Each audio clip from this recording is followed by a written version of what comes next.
Coming to you from Charlottesville, Virginia, Willow Talk. With your hosts, Andrew Carter and Ben Fry.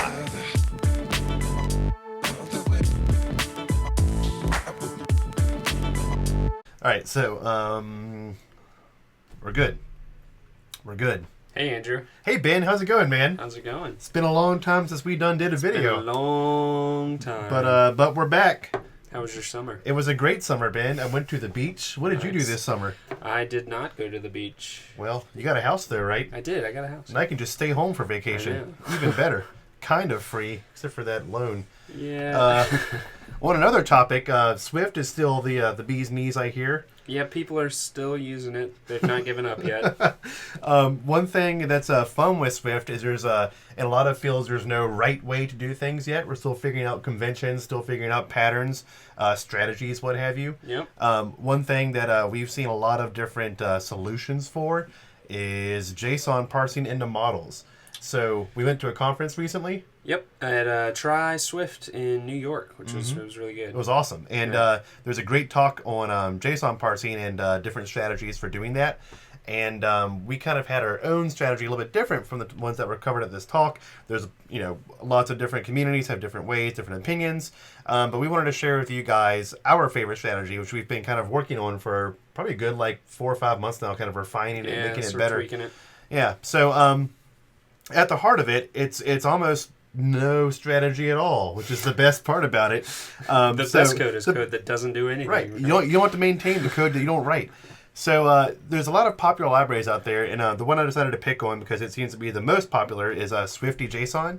So let's bring that up real quick. So the core problem with JSON parsing in Swift is that unlike in Objective-C, where we could just be all willy-nilly about stuff, the types matter a whole lot more. Also, we have a little bit less reflection abilities in Swift than we did with Objective-C. Right. So we had things like mantle, where we could in Objective-C, look at the properties of ourselves and compare the types of ourselves to the types of these things coming in. And there was lots of just kind of lots of reflection could just make stuff just work given some certain keys and some certain values.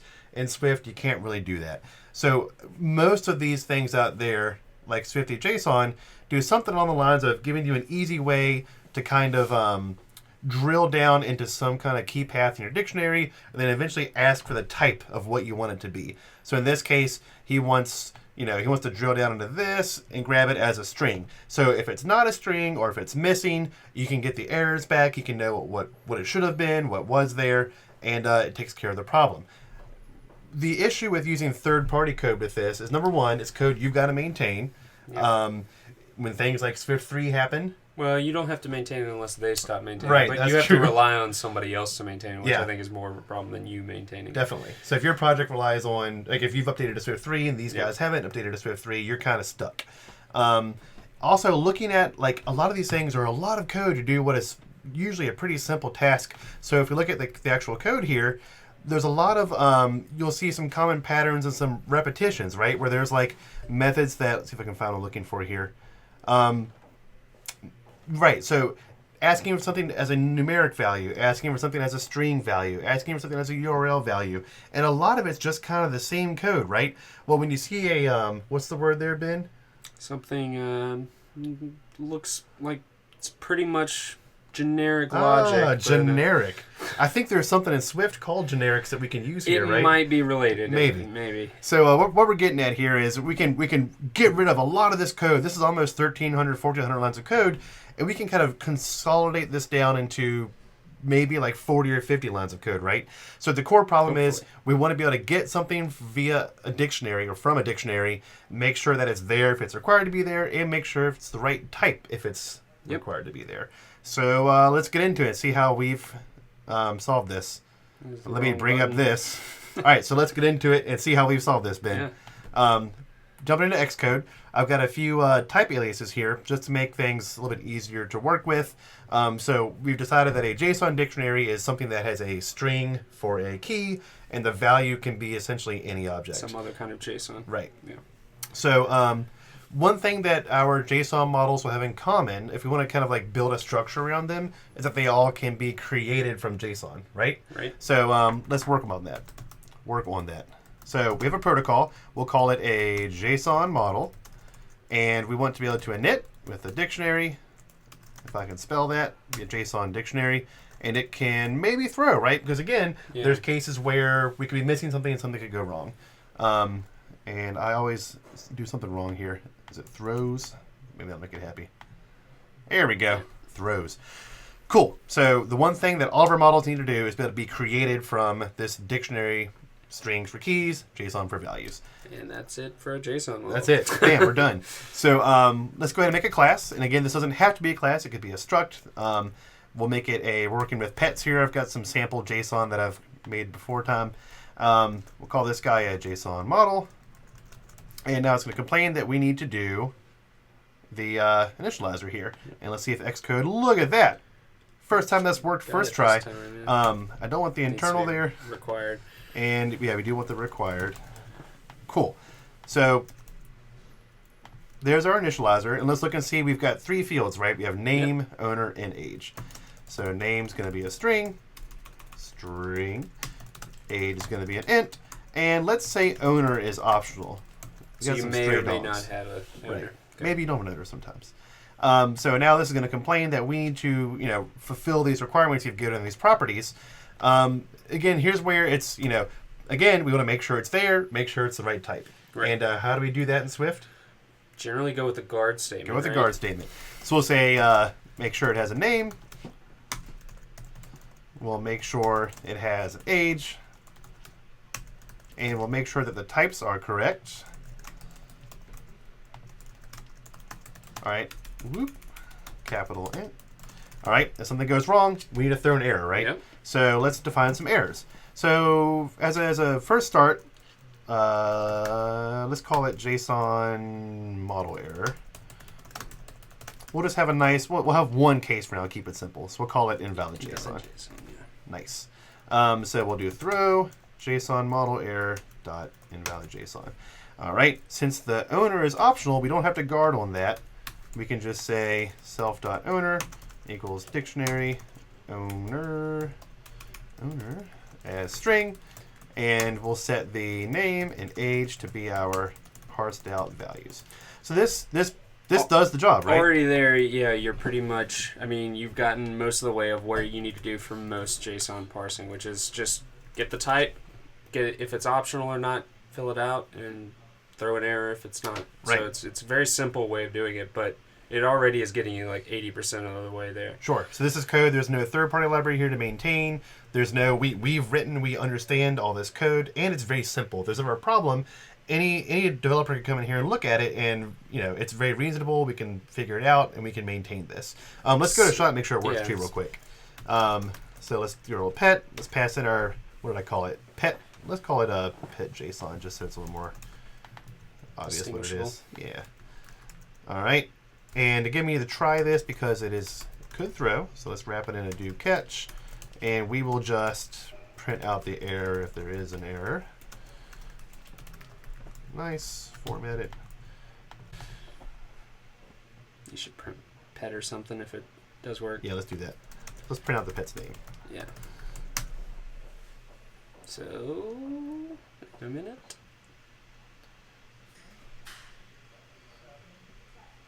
Well,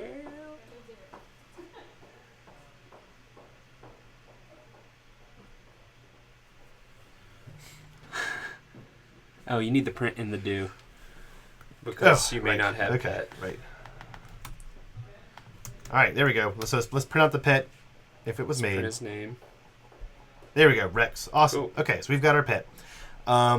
This is great. So let's see what happens if there's a problem. So what if, for example, the age was a string instead of an integer? So let's put the string 10 for the age.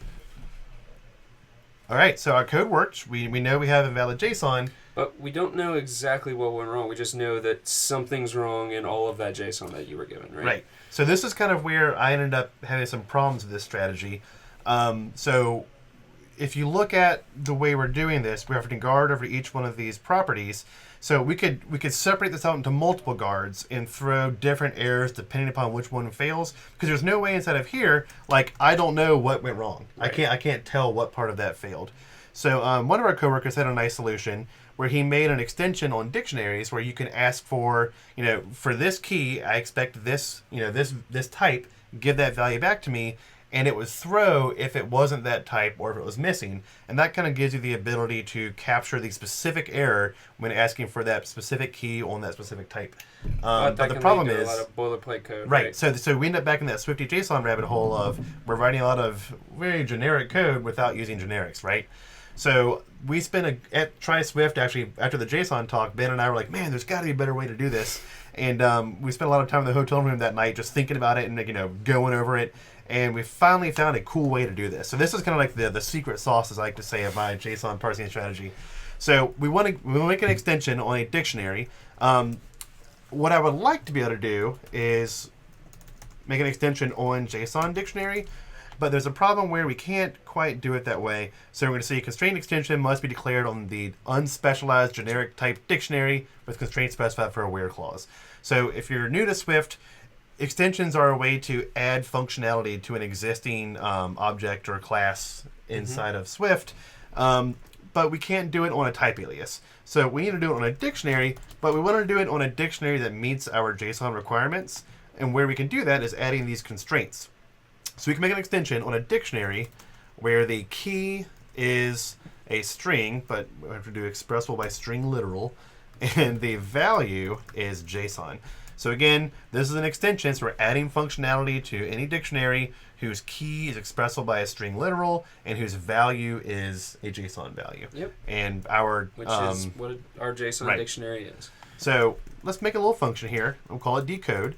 And again, this is going to be generic. And for those who are new to generics, I'm horrible explaining things like this. What is a generic function, Ben? So what's going to happen is, go ahead and write out the signature. Sure. Here. You have this generic specified as called T, and what that means is that when we pass into this function, you can use different types, and the function will actually figure out what the type is supposed to be and create a new signature, and actually under the hood write out some code for you for those specifics. So it's basically going to overload all these for you. So it'd be like having a decode string. So instead of having to do this and also do one for int and then also for date or you whatever. You can just do one because the logic's the same between them all.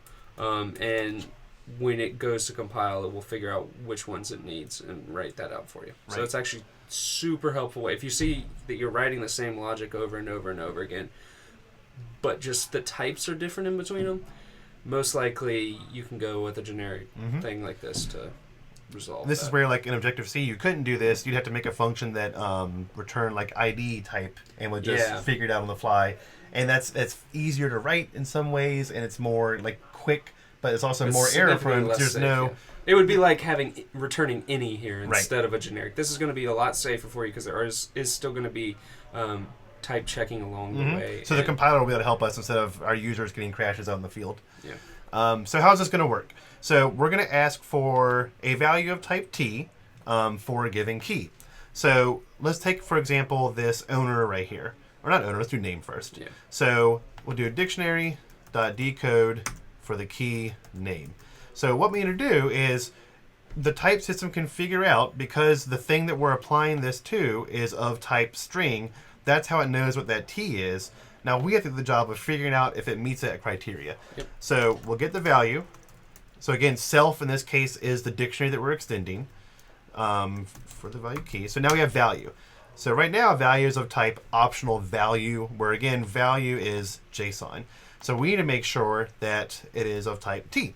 So we can say if let value equal value as T. That means the value we got for that key is of the type that this function is requesting. Right. Yeah. So if you can cast it as that type, then that's good. Right. That's what's happening here. Now what if something goes wrong? So there's two things that could go wrong here.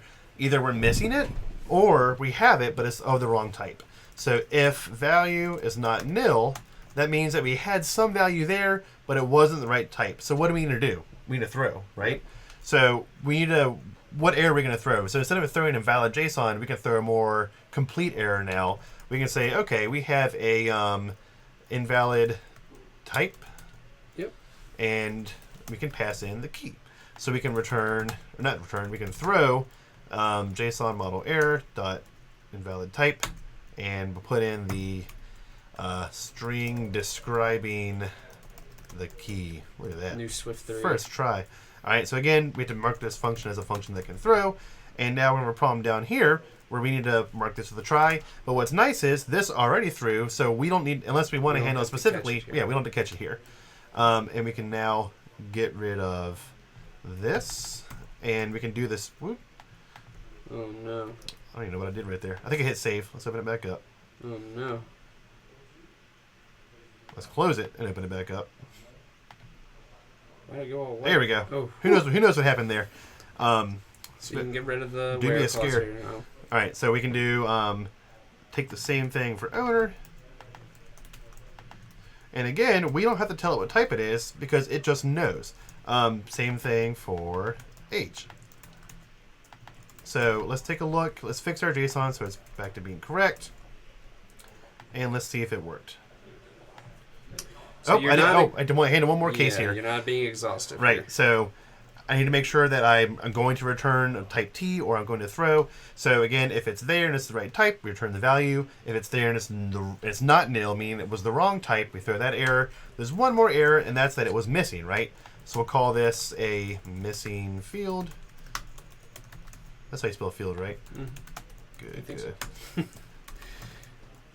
All right, and we'll do the same. I'm not going to type that again. There we go. Okay, cool. Nice. So it parsed it just fine. So you can see already, look, it's so much less code. We have now way better error messages. And even if we had a class or a struct with like 40 or 50 fields, it's just one line of code to maintain for each single one of them. And you've solved the two problems behind the guard statement of not knowing specifically what errored out and knowing what key, like why it errored and what key errored. So let's test this out. Let's go back again, make our JSON messed up, and turn age into a string. And we should get, oh, look at this, invalid type age. Yeah. Awesome. Now let's go ahead and get rid of age and see what happens. So now we should get, and again, I'm pointing out these messages that are down here at the bottom. So now we're getting missing field age. Yep. So let's throw a wrench into this thing, Ben. Yeah. What if, so we've said that owner is of type optional string. So let's go ahead and get rid of owner. See what happens. So this should be successful, right? Oh. Uh-oh. So with a missing field. So our current strategy here is in accounting for the fact that sometimes you have optional fields. So so this was the next snag that Ben and I had. We're like, crap, how are we going to fix this one? So we were thinking about, well, here's a great case for reflection, right? We can look at the type T here, and we can see if T is an optional, and then figure out what type it's supposed to be, and we can do some reasoning about it. But it turns out with the current mirror stuff you can do with Swift, there wasn't a way for us to get all the information that we needed. We were trying desperately to put this all in one function, right? But we couldn't do it. Could genericize it, but yeah. So after a lot of thinking, the thing that we're trying to constrain around is where T can be nil. Yep. So let's just do that. So let's take our function here, and let's make one where T is expressible by nil literal. All right. So now, if the value is of the right type, we're good. If the value is nil, we're also good, where we can return nil. And then if it's the wrong type, we'll throw that error. So this will be an invalid type. I'm gonna go ahead and copy and paste this. There we go. All right. So now it's okay if the value is nil, right? So let's see if it'll run the function again. Messed up age, I guess. What did I mess up? Go up to your. Oh, okay, yeah, okay, right. Oh yeah, because it's a string. Okay, look at that. Everything's working fine. Okay, so make 10. There we go. Awesome. So okay, so now even though they're the same signature, it knows which one to use because in this case, T is expressible by nil literal. But there's one more problem, Ben. Yeah, I don't know about you, but a lot of times when I get JSON back, it's not just missing the field entirely. The field will be there, but it'll be called something else. Null. Yeah. So NS JSON serialization will parse in a null as NS null. So let's give that a shot. So let's add owner and let's make it NS null, and we'll probably get a type mismatch now. Let's take a look. Yep, invalid type owner.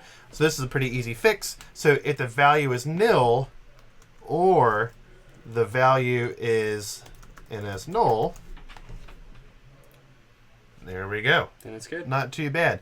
So that's basically it, right? So we've got a very nice, easy way to decode these things. We can even consolidate some of this logic into a common parent function. We've got we can basically kill this error message. We don't need that anymore. So when something goes wrong, we know exactly what went wrong. We can parse things out very quickly and easily. You can keep the invalid JSON for when you're actually that's true. Like so translating. So but I think they're gonna throw that in. Right. Anyway. I guess JSON serialization has its own error it'll throw. So the only other part of this that we can cover is there's some busy work to be done. Most of your API, like NSRL session, those kind of things, will return back NS data, right? Yeah. So again, with protocol extensions, we can do, if I can spell it, extension. So we can do an extension on JSON model. So we can do a function that will make some out of data. Could throw, and it's going to return self. So here we could do our NS-JSON serialization, do our type checking, throw an error if needed. Same thing if one was going to return an array of self, we could do that as well. So we can make a bunch of helper functions and extend these things, and that way, again, it's almost no code, but we're getting a lot of stuff out of it. And that's the kind of thing that's going to be different from case to case on what you want to do. So you're going to want to do that yourself anyway. Right. Like the rest of this is generic enough that you could probably drop it pretty easily in most projects. So for a great example is, like, what if you were making your models be core data models, right? Yep. You could just import core data, make your initializer also accept a context, and God help me if I can spell that. There we go. Look at that. So now we can initialize these things in the dictionary and a context to go ahead and pop them in. Or if you're using Realm, for example, we could go ahead and insert those into Realm for you. So this is, because it's not a framework or a library or some big chunk of code to pop in there, you can take this and alter it to meet your project specific needs. And I think like a something better tailored for your needs is going to end up working out much better than trying to kind of, if you've ever tried to write a framework or generic code before, you'll quickly find that everybody's got a cool idea of how they wish it worked, and they end up with this big monster that kind of does everything but does nothing well. And this is infinitely more maintainable. Right. So when the next Swift 4 comes out, you've only got 20 lines here or whatever it is, not 15 bad. lines or whatever it is to maintain, as opposed to a whole framework that does a lot of stuff that you don't actually need it to do. And if you guys are interested in checking this out, I'll put a link to this in the YouTube video as well.